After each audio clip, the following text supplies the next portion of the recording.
أعوذ بالله من الشيطان الرجيم. يا أيها الذين آمنوا أطيعوا الله ورسوله ولا تولوا عنه وأنتم تسمعون ولا تكونوا كالذين قالوا سمعنا وهم لا يسمعون إن شر الدواب عند الله الصم البكم الذين لا يعقلون ولو علم الله فيهم خيرا لأسمعهم ولو أسمعهم لتولوا وهم معرضون يا أيها الذين آمنوا استجيبوا لله وللرسول إذا دعاكم لما يحييكم واعلموا أن الله يحول بين المرء وقلبه وأنه إليه تحشرون واتقوا فتنة لا تصيبن الذين ظلموا منكم خاصة واعلموا أن الله شديد العقاب واذكروا إذ أنتم قليل مستضعفون في الأرض تخافون أن يتخطفكم الناس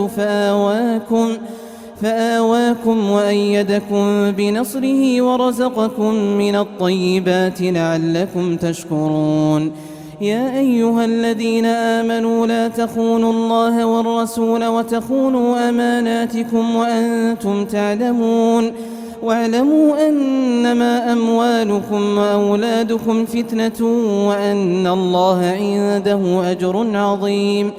يا أيها الذين آمنوا إن تتقوا الله يجعل لكم فرقانا ويكفر عنكم سيئاتكم ويغفر لكم والله ذو الفضل العظيم وإذ يمكر بك الذين كفروا ليثبتوك أو يقتلوك أو يخرجوك ويمكرون ويمكر الله والله خير الماكرين وإذا تتلى عليهم آياتنا قالوا قد سمعنا لو نشاء لقلنا مثل هذا إن هذا إلا أساطير الأولين وإذ قالوا اللهم إن كان هذا هو الحق من عندك فأمطر علينا حجارة من السماء أو ائتنا بعذاب أليم وما كان الله ليعذبهم وأنت فيهم وما كان الله معذبهم وهم يستغفرون